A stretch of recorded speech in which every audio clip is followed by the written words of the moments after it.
Hello दोस्तों, स्वागत है आप सभी का हमारे यूट्यूब चैनल स्टडी हिट्स पर। तो आज मैं आ गई हूँ आप लोगों के सामने लेकर के हिस्ट्री का टॉपिक सिकंदर लोदी। इससे पहले हम लोगों ने लोदी डायनेस्टी के बारे में देखा था और बेलोल लोदी को पढ़ा था।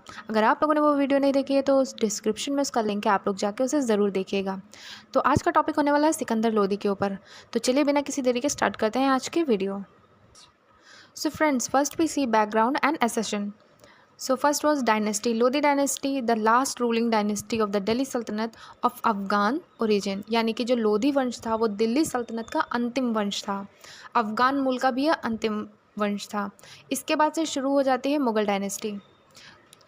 सो जो सिकंदर लोधी थे उसके फादर कौन थे? उसके फादर थे बहलोल लोधी, जिन्होंने 1451 से 1489 तक राज किया। लोधी वंश के वो संस्थापक भी माने जाते हैं। तो सिकंदर लोधी को सिंहासन कैसे मिला, मतलब वह गद्दी पर कैसे बैठा? जब बहलोल लोधी की मृत्यु हुई 1489 में, उसके बाद जो उनका पुत्र था निज़ाम खान, सिकंदर लोधी को ही निज़ाम खान के नाम से जाना जाता है, वही सुल्तान बना। उसका व्यक्तित्व काफ़ी कठोर, परिश्रमी और योग्य शासक था। सख्त प्रशासनिक नियंत्रण और धार्मिक कट्टरता के लिए वह प्रसिद्ध हुआ। Friends, as you can see in this picture, this is the tomb of Lodhi tomb which is situated in Delhi. Now second we see political and administrative achievements, यानी प्रशासनिक सुधार. Capital shift to Agra in 1506. Delhi was prone to attack from the northwest. Agra, location on the Yamuna River near fertile Gangetic Plains, was better for the trade, military movements, and revenue collection. Founded the city of Agra, which later became the great Mughal capital. तो यहाँ पे राजधानी का परिवर्तन हुआ। 1506 में दिल्ली से आगरा को राजधानी बनाया गया। इससे पहले दिल्ली राजधानी थी और अब क्या हो गई थी? आगरा हो गई थी।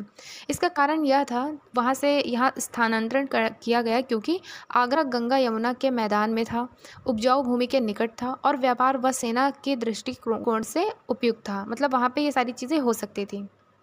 Centralisation of power reduce the power of Afghan noble who often try to act independently.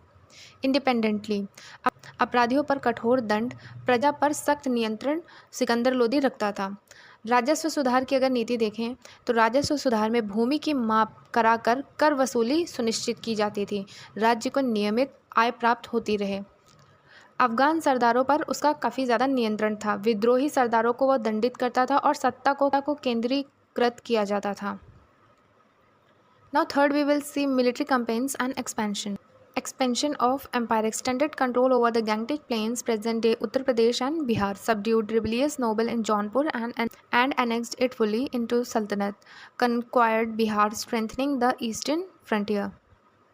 Ganga Yamuna का दोआब अपने नियंत्रण में लिया। जौनपुर के सरदारों को पराजित कर क्षेत्र को पूरी तरह सल्तनत में मिलाया।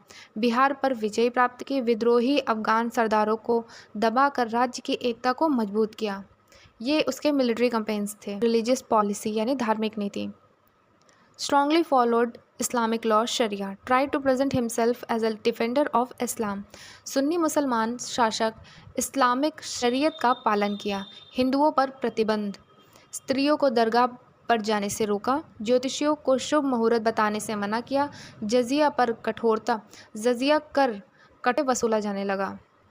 Practical tolerance. Despite orthodoxy, Sikandar appointed Hindus in administration because he needed their support. For example, many Hindu officials worked in his revenue department. His policies were stricter than his father's but not as harsh as some earlier Delhi sultans. प्रशासन में हिंदुओं को भी नियुक्त किया, विशेषकर राजस्व विभाग में. धार्मिक कट्टरता के बावजूद शासन व्यवस्था में सहयोग लिया. Persian poets and scholar. Himself was a poet, writing under the pen name Gulrukh. फारसी भाषा का विकास हुआ. दरबार की भाषा के रूप में फारसी को बढ़ावा दिया गया. सिकंदर लोधी स्वयं भी कवि था. उपनाम गुलरुख से रचनाएं वह लिखता था. साहित्य और विद्वानों को संरक्षण दिया जाता था. अगर हम आर्किटेक्चर की बात करें तो अनेक मस्जिदें, बाग और इमारतें सिकंदर लोधी ने बनवाई. लोधी गार्डन जो कि दिल्ली में स्थित है, वह सिकंदर मकबरा है जो कि काफ़ी प्रमुख है. वहाँ वर्गाकार भवन, विशाल गुंबद, चारों ओर बाग. ये जैसे आप लोग ये डायग्राम देख लें, इस डायग्राम को आप देख सकते हैं. लोधी गार्डन जो कि दिल्ली में स्थित है, सिकंदर लोधी का मकबरा प्रमुख है. वर्गाकार भवन, विशाल गुंबद और चारों ओर बाग है इसके. बाद में मुगल उद्यान, समाधि जैसे हुमायूं का मकबरा का आधार इसे बनाया गया है. आगरा का महत्व। सिकंदर लोदी ने आगरा को बसाकर एक नया प्रशासनिक व सांस्कृतिक केंद्र बनाया। बाद में बाबर, अकबर, जहांगीर और शाहजहां के समय में आगरा विश्व प्रसिद्ध नगरी बना। So importance of Agra. By founding Agra as its capital, Sikandar Lodi gave India new administration and cultural center. Later, the Mughal Babar, Akbar, Jahangir, Shahjahan turned Agra into one of the greatest cities of the world. अगर आप लोग आगरा में देखेंगे तो वहाँ पे ताजमहल बनवाया गया, तो वहाँ पर शाहजहां ने ताजमहल बनवाया जो कि काफ़ी प्रसिद्ध हुआ और विश्व प्रसिद्ध नगरी भी यह बनी। Death and succession. उसकी मृत्यु 1517 ईस्वी में हुई।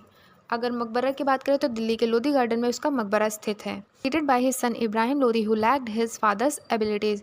जिसका इसके बाद उत्तराधिकारी बना वह इब्राहिम लोदी बना जो कि एक अयोग्य शासक था। 1526 ईस्वी में बाबर ने इब्राहिम लोदी को पानीपत की प्रथम लड़ाई में हराया। इससे दिल्ली सल्तनत का अंत और मुगल साम्राज्य का आरंभ हुआ। अगर महत्व और विरासत की बात करें तो लोधी वंश को सबसे शक्तिशाली शासक माना जाता है। सख्त प्रशासन और राजस्व सुधार इसने किए। धार्मिक दृष्टि से कट्टर लेकिन साहित्य, सांस्कृतिक और संरक्षक माना गया। आगरा की स्थापना की जो बाद में भारत की प्रमुख नगरी बनी। उनकी मृत्यु के बाद लोधी साम्राज्य शीघ्र ही पतन की ओर बढ़ गया। Sikandar Lodi was most capable and successful ruler of the Lodi dynasty. While orthodox in religion, he balanced administration with culture patronage.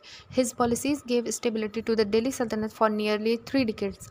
However, his successors could not maintain his legacy, which way for the Mughal conquest.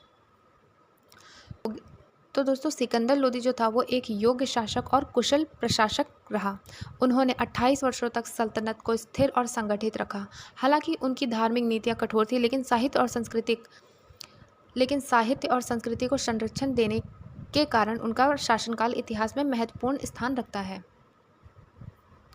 तो दोस्तों ये था सिकंदर लोदी के बारे में। अगर आप लोगों को वीडियो पसंद आई हो तो वीडियो को लाइक करिएगा और चैनल को सब्सक्राइब करना मत भूलिएगा। मिलते हैं ऐसी नेक्स्ट वीडियो में, तब तक के लिए थैंक यू।